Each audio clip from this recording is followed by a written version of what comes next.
ਖਡੂਰ ਤੋਂ ਸ੍ਰੀ ਗੁਰੂ ਅੰਗਦ ਦੇਵ ਜੀ ਦੀ ਆਗਿਆ ਅਨੁਸਾਰ ਸ੍ਰੀ ਅਮਰਦਾਸ ਜੀ ਗੋਇੰਦਵਾਲ ਨੂੰ ਤੁਰ ਪਏ।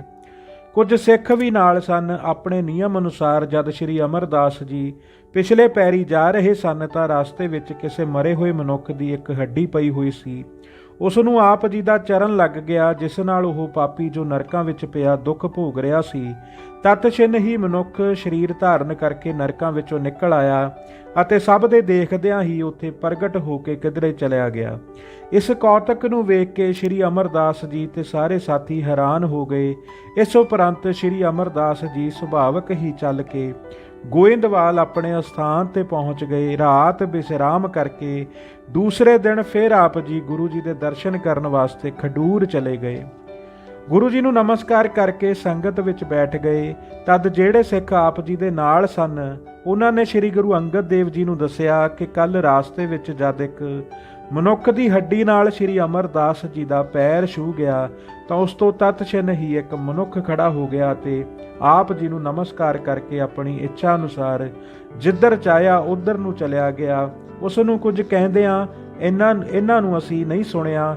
ਸਿੱਖਾਂ ਪਾਸੋਂ ਇਹ ਗੱਲ ਸੁਣ ਕੇ ਗੁਰੂ ਜੀ ਨੇ ਸ੍ਰੀ ਅਮਰਦਾਸ ਜੀ ਨੂੰ ਆਪਣੇ ਪਾਸ ਸੱਦ ਕੇ ਆਖਿਆ ਕਿ ਗੁਰੂ ਘਰ ਵਿੱਚ ਅਜ਼ਮਤ ਵਿਖਾਉਣੀ ਵਿਵਰਜਿਤ ਹੈ ਅਤੇ ਭਾਵੇਂ ਤੁਸੀਂ ਵੀ ਕਿਸੇ ਨੂੰ ਵਿਖਾਣੀ ਨਹੀਂ ਚਾਹੁੰਦੇ, ਪਰ ਫਿਰ ਇਹ ਵੀ ਜੇ ਅਚਾਨਕ ਹੀ ਮਰਿਆ ਹੋਇਆ ਆਦਮੀ ਜਿਉਂ ਉੱਠਿਆ ਹੈ, ਇਸ ਨਾਲ ਲੋਕਾਂ ਨੂੰ ਬੜੀ ਹੈਰਾਨਗੀ ਹੋਈ ਹੈ। ਇਸ ਤਰ੍ਹਾਂ ਹੀ ਜੇ ਸਹਿਜ ਸੁਭਾਅ ਹੋਰ ਕਿਸੇ ਨੂੰ ਜਵਾਵੋਗੇ ਤਾਂ ਜਗਤ ਵਿੱਚ ਇਹ ਗੱਲ ਫੈਲੀ ਹੋਈ ਚੰਗੀ ਨਹੀਂ ਹੋਵੇਗੀ। ਇਸ ਕਰਕੇ ਸਾਡੀ ਇਹੀ ਆਗਿਆ ਹੈ ਕਿ ਹੁਣ ਤੁਸੀਂ ਸਾਨੂੰ ਮਿਲਣ ਖਡੂਰ ਨਾ ਆਇਆ ਕਰੋ।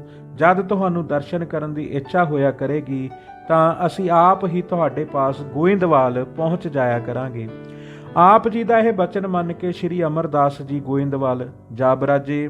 ਜਦ ਗੁਰੂ ਜੀ ਦੇ ਦਰਸ਼ਨ ਕਰਨ ਤੋਂ ਬਿਨਾਂ ਕੁਝ ਦਿਨ ਬੀਤ ਗਏ ਤਾਂ ਆਪ ਜੀ ਰਾਤ ਦਿਨ ਗੁਰੂ ਚਰਨਾਂ ਦਾ ਧਿਆਨ ਕਰਕੇ ਗੁਰੂ ਦਰਸ਼ਨਾਂ ਵਾਸਤੇ ਜੋਦੜੀਆਂ ਕਰਨ ਲੱਗੇ। ਜਦ ਇਤਨੀ ਪ੍ਰਬਲ ਇੱਛਾ ਹੋ ਗਈ ਤਾਂ ਅੰਤਰਜਾਮੀ ਸ੍ਰੀ ਗੁਰੂ ਸਾਹਿਬ ਜੀ ਆਪ ਜੀ ਦੇ ਹਿਰਦੇ ਦੀ ਜਾਣ ਕਰਕੇ ਉੱਠ ਕੇ ਗੋਇੰਦਵਾਲ ਨੂੰ ਤੁਰ ਪਏ ਅਤੇ ਜਦ ਆਪ ਜੀ ਗੋਇੰਦਵਾਲ ਦੇ ਨੇੜੇ ਪਹੁੰਚੇ ਤਾਂ ਸ੍ਰੀ ਅਮਰਦਾਸ ਜੀ ਆਪ ਜੀ ਦਾ ਆਉਣਾ ਜਾਣ ਕਰਕੇ ਅੱਗੋਂ ਆਪ ਜੀ ਨੂੰ ਲੈਣ ਆਏ ਅਤੇ ਦੂਰੋਂ ਹੀ ਵੇਖ ਕੇ ਗੁਰੂ ਜੀ ਦੇ ਚਰਨਾਂ ਤੇ ਦੌੜ ਕੇ ਪੈ ਗਏ।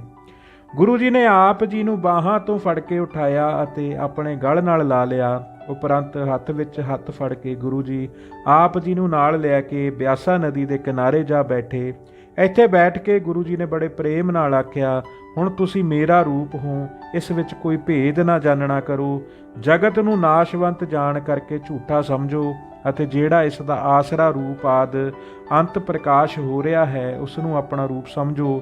ਉਸ ਸਤਚਿਤ ਆਨੰਦ ਬ੍ਰਹਮ ਨੂੰ ਆਤਮ ਰੂਪ ਜਾਣ ਕੇ ਬਿਰਤੀ ਨੂੰ ਉਸ ਵਿੱਚ ਫੜ ਕੇ ਦ੍ਰਿੜ ਕਰੋ। ਇਸ ਤਰ੍ਹਾਂ ਦੇ ਬਚਨ ਕਰਕੇ ਗੁਰੂ ਜੀ ਨੇ ਸ੍ਰੀ ਅਮਰਦਾਸ ਜੀ ਨੂੰ ਬ੍ਰਹਮ ਗਿਆਨ ਦਾ ਪ੍ਰਕਾਸ਼ ਕਰਕੇ ਆਪਣੇ ਸਮਾਨ ਹੀ ਕਰ ਦਿੱਤਾ।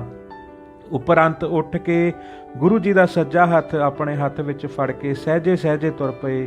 ਇਸ ਸਮੇਂ ਸ੍ਰੀ ਅਮਰਦਾਸ ਜੀ ਦਾ ਖੱਬਾ ਹੱਥ ਲਟਕਦਾ ਜਾ ਰਿਹਾ ਸੀ ਤੇ ਗੁਰੂ ਜੀ ਨਾਲ ਖਡੂਰ ਨੂੰ ਤੁਰੇ ਆ ਰਹੇ ਸਨ ਕਿ ਸ੍ਰੀ ਅਮਰਦਾਸ ਜੀ ਦੀ ਖੱਬੀ ਬਾਂਹ ਹਲੂਣਾ ਮਾਰ ਕੇ ਗੁਰੂ ਸਾਹਿਬ ਜੀ ਦੇ ਅੱਗੇ ਹੋ ਗਈ।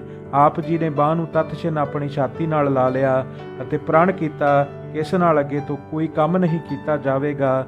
ਇਸ ਨੇ ਗੁਰੂ ਜੀ ਤੋਂ ਅੱਗੇ ਹੋ ਕੇ ਬੜਾ ਅਪਰਾਧ ਕੀਤਾ ਹੈ। ਇਸ ਪ੍ਰਣ ਉਪਰੰਤ ਆਪ ਜੀ ਨੇ ਇਸ ਬਾਂਹ ਨਾਲ ਸਾਰੀ ਉਮਰ ਕਦੇ ਕੋਈ ਕੰਮ ਨਹੀਂ ਕੀਤਾ। ਆਪ ਜੀ ਦੀ ਬਾਂਹ ਛਾਤੀ ਨਾਲ ਲੱਗੀ ਹੋਈ ਵੇਖ ਕੇ ਅਤੇ ਇਸ ਦਾ ਕਾਰਨ ਸੁਣ ਕੇ ਗੁਰੂ ਜੀ ਬੜੇ ਪ੍ਰਸੰਨ ਹੋਏ ਅਤੇ ਧੰਨ ਧੰਨ ਆਖ ਕੇ ਆਪਣੇ ਹੱਥ ਨਾਲ ਛਾਤੀ ਉੱਤੋਂ ਛੁਡਾ ਦਿੱਤਾ। ਖਡੂਰ ਪਹੁੰਚ ਕੇ ਗੁਰੂ ਸਾਹਿਬ ਜੀ ਆਪਣੇ ਸੁੰਦਰ ਸਿੰਘਾਸਨ ਉੱਤੇ ਬੈਠ ਗਏ ਅਤੇ ਸ੍ਰੀ ਅਮਰਦਾਸ ਜੀ ਉਹਨਾਂ ਪਾਸ ਬੈਠ ਕੇ ਦਰਸ਼ਨ ਪਰਸ਼ਨ ਕਰਨ ਲੱਗੇ। ਸੰਧਿਆ ਸਮੇਂ ਗੁਰੂ ਜੀ ਦੀ ਆਗਿਆ ਪਾ ਕੇ ਗੋਇੰਦਵਾਲ ਨੂੰ ਪੁੱਠੇ ਪੈਰੀ ਚੱਲ ਪਏ।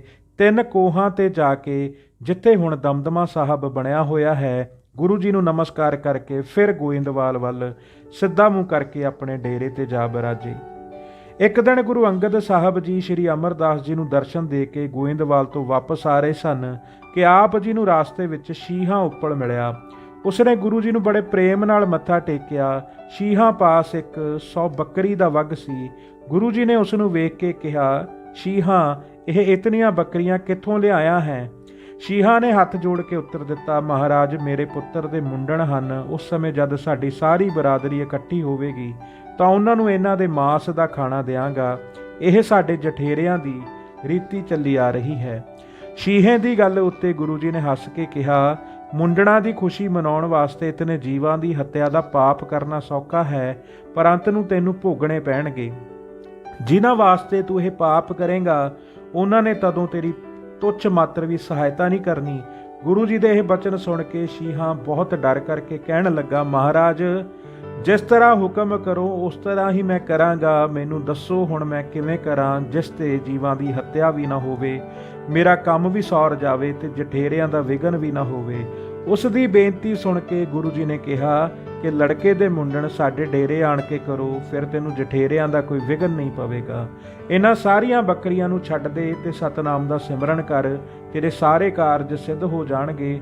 ਗੁਰੂ ਜੀ ਦੇ ਬਚਨ ਮੰਨ ਕੇ ਸ਼ੀਹੇ ਨੇ ਸਾਰੀਆਂ ਬੱਕਰੀਆਂ ਛੱਡ ਦਿੱਤੀਆਂ ਤੇ ਘਰੇ ਆਣ ਕੇ ਆਪਣੇ ਸੰਬੰਧੀਆਂ ਨੂੰ ਨਾਲ ਲੈ ਕੇ ਗੁਰੂ ਜੀ ਦੇ ਡੇਰੇ ਆ ਗਿਆ। ਗੁਰੂ ਜੀ ਨੇ ਬੱਚੇ ਨੂੰ ਚਰਨ ਪੌਲ ਦੇ ਕੇ ਸਿੱਖ ਬਣਾਇਆ ਤੇ ਦਾਲ ਚੌਲਾਂ ਦਾ ਭੋਜਨ ਸਭ ਨੂੰ ਛਕਾਇਆ, ਜਿਸ ਨੂੰ ਸਭ ਨੇ ਪ੍ਰਸੰਨ ਹੋ ਕੇ ਛਕਿਆ।